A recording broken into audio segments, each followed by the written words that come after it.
Imagine being Andy Farrell right now. You spend 20 years deliberately neglecting to love your son in order to develop true northern flavoured character. And then you take a job where your role once a year is to actively spite him, to frustrate him, to ruin his week. A job you took possibly for the glory, but most likely to just further flavour the fruit of your loins. And then the system you spent years lovingly crafting to deliberately deflate your son and take you to the top is torn apart by the very offspring you looked to crush. Andy's probably still sat there in the stand somewhere, filled with rage and pride, letting out his first tear since his brother killed his kestrel when he was just a child. Thanks to a tactical masterclass by Ben Young's Owen Farrell and a monumental physical effort by the likes of Mark Wilson, Maro Itoje, both the Napola brothers and one of the Curry brothers, England performed a true smash and grab on Saturday, leaving the Aviva Stadium with full points and happy faces. However, there was far more to it than Owen just wanting to show his dad how much he loved him. So, how did England become the first team to win in Dublin in 3 years, and just how alarming is that for Ireland? Much as I want to attribute the entire performance to England being pissed off at Paddy Power's adverts, they outfought Ireland from minute 0 and outscored them from minute 1. England's first try being scored with just 94 seconds on the clock. And that actually was the genius of the England approach. Ireland as a team are kind of control freaks. They micromanage everything and are very reliant on the game being played at their pace, dictating the speed of the wider game being key to them playing theirs. Ireland's approach is a bit like a game of chess, where they use their pawns to slowly frustrate the opposition before nonchalantly taking their queen and edging towards checkmate. England, however, knew exactly how Ireland approached chess and had the perfect countermove to beat a grandmaster. Play them at Mario Kart instead. England were in control of the pace of the game from literally the second it started. With every kick-off, England targeted the same corner, looking to land the ball in the arms of Keith Earls. By doing so, they put Murray on the wrong side of the field for a right-footed kicker and trapped their primary chaser at the bottom of a ruck. This meant Ireland couldn't look for the same distance if they targeted touch and couldn't achieve the same chase if they kept it in field. So Murray hoofs the ball off the pitch, thinking he's defused the situation for now, but he's actually done exactly what England wanted him to do. Before the ball Murray struck had even hit the ground, Jamie George is grabbing a new one off the ball boy, and inside 10 seconds of the first ball crossing the line, George has catapulted the second ball into the line out, giving Ireland no time to apply pressure. And England were bold with it too, launching the bastard straight at Tuolangi on the charge, Manu smashing his way into the heart of Ireland like Protestantism in the 16th century. England's structure was pre-planned, premeditated, and most importantly, quick, with Farrell dictating and deceiving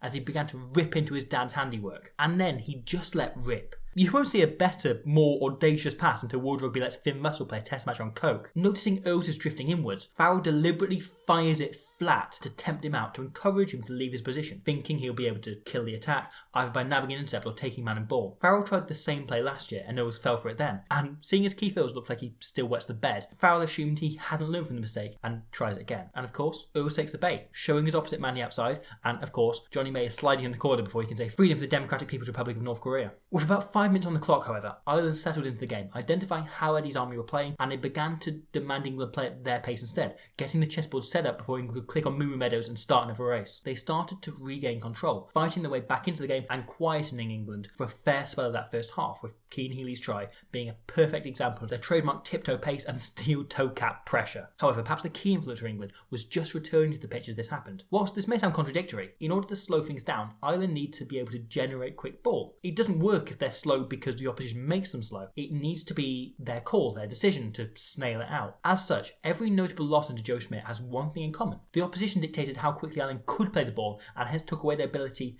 to control when they played the ball and hence control the match. Ireland's only loss last year was basically solely at the hands of Pocock, and their 2 bogey team losses against Wales in recent years were both the work of Warburton, with my best friend spoiling Irish ball constantly. And on Saturday, Tom Curry did this supremely well, taking control of the game out of the hands of Conor Murray and Jumblefong Sexhinge, their options limited by simply having less time. And whilst this blue shell of a tactic was extremely effective, with time Ireland had to grow to accept another basic truth.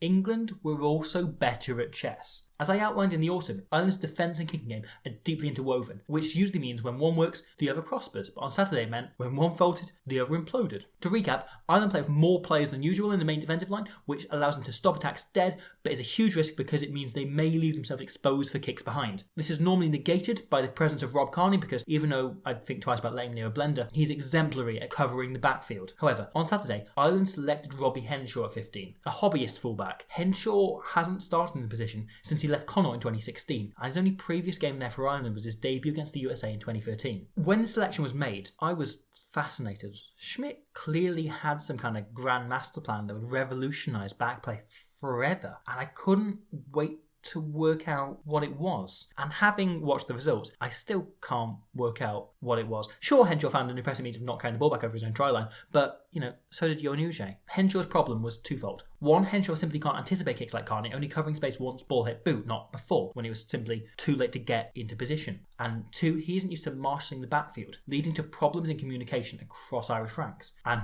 oh boy, did the Fazmeister make the most of this. All game long, Farrell found grass. He forced Henshaw to run his little centre socks off, with the shanked kick you're about to see, the result of making someone used to just trundling forward a few metres each phase, cover around 200 metres in the space of about 50 seconds. By bringing Johnny May and the outstanding Jack Nowell into play early, or running them on Farrell's shoulder, they encouraged Ireland to keep their wingers flat in the main line, leaving Henshaw alone at the back. Initially, England just looked for space, but as the game went on, Farrell and Slade started to pump the ball down the tram lines, pinning Ireland back and running the clock down, knowing Ireland wouldn't be as boldly brief in their line-out as England had been earlier. Ireland are not normally ones to be outdone in the kicking game, but whilst the quality of their kicking was as good as ever, the English replies were simply more intelligent.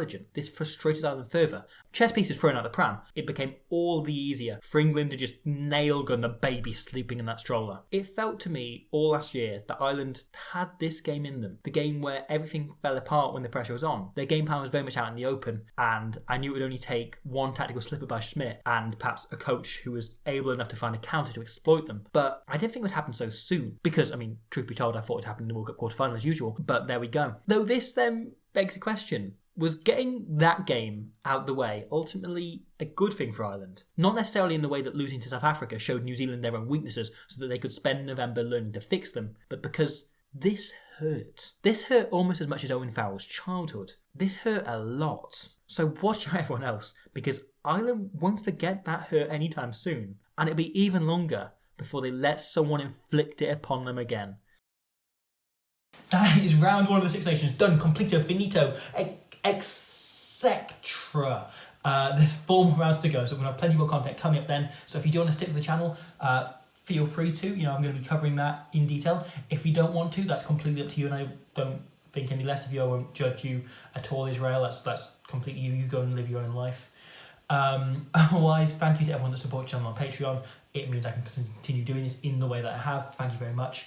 Thank you to Rugby Warfare, and thank you to everyone that's engaged in the content so far this weekend. I did a video on Wales v France, which if you want to see, you can click sort of here in my groin to watch. Thank you for watching that, and everyone that's going to watch it by clicking in my testicles. Bye.